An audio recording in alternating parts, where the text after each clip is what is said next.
혼란스러운 주말이었습니다.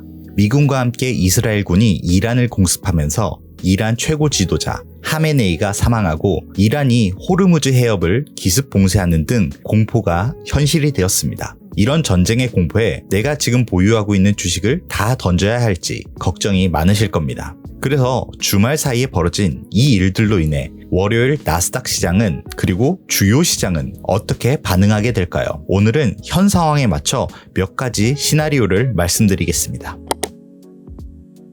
결론부터 말씀드리자면 역사적으로 전쟁은 매수의 기회가 된 경우가 많았습니다. 역사적 데이터로도 2차 세계대전 이후 주요 지정학적 위기 24개를 분석해보면 위기 첫날 S&P 500의 평균 하락폭은 마이너스 1.1%에 불과했습니다. 바닥까지 떨어져봤자 평균 마이너스 4.7%였고 완전히 회복하는 데까지 걸린 시간은 평균 42일이었습니다. 현재 상황 또한 크게 다르지 않습니다. 주말 사이 각국의 장이 닫혀있는 동안에도 크립토 시장이 먼저 움직였습니다. 공습과 함께 큰 하락이 나왔지만 이내 회복하고 현 촬영 기준으로 비트코인이 플러스 3%로 상승 중입니다. 물론 영상이 업로드되는 사이에 또다시 어떠한 추가 이슈가 발생할지는 모르지만 현재로서는 전쟁 자체로 인한 시장 붕괴 가능성은 매우 낮다고 봅니다. 하지만 사실 우리가 걱정해야 할 건 전쟁의 공포가 아닙니다. 바로 전쟁의 충격으로 인한 경기 침체입니다. 보다 자세하게 이야기를 하자면 에너지 기반의 경제 위기입니다.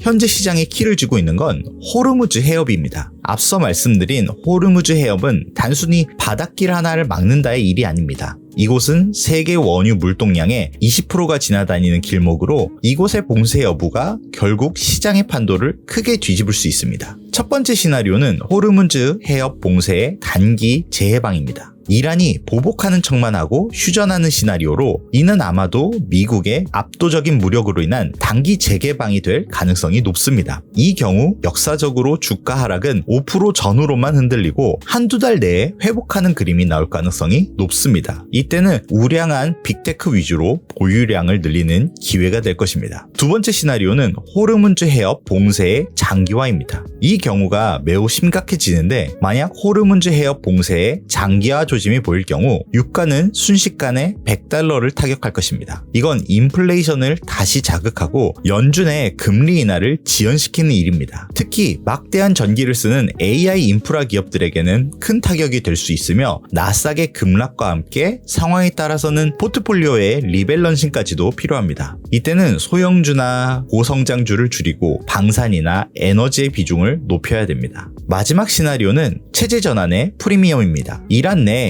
친미 정부 수립 가능성이 언급되면서 중동 질서가 재개편될 경우입니다. 만약 해당 시나리오대로 갈 경우 일시적인 혼란은 있겠지만 이후 나스닥과 비트코인이 동반 상승을 넘어 폭등할 것입니다. 어쩌면 트럼프 대통령이 노리는 베스트는 이것이라고 생각합니다.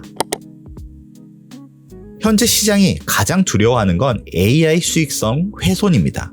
엔비디아, 마이크로소프트 같은 기업들이 아무리 AI로 돈을 많이 벌어도 인플레이션이 다시 살아나고 전기료가 폭등하면 투자 심리는 꺾일 수밖에 없습니다. 하지만 우리가 기억해야 할 점은 현재 미군은 팔란티어와 같은 최신 AI로 온갖 군사 시뮬레이션을 이미 끝내놓은 상태라는 겁니다. 이번 이란 공습은 과거 이라크 전쟁 때와는 속도가 다를 것입니다. 만약 월요일 장이 열리고 상승 또는 하락이 나오더라도 지금까지의 역사가 그려왔던 것처럼 전쟁으로 인한 패닉셀은 후회로 돌아오는 일이 많았습니다. 그렇다고 무조건 존버를 해야 된다는 이야기보다는 현재 이 전쟁 이슈가 어떠한 방향으로 흘러가는지에 맞추어 우리의 자산을 보호하는 대응이 필요한 시기입니다. 결국 판단은 여러분들의 몫입니다. 긴 영상 함께 해주셔서 감사합니다.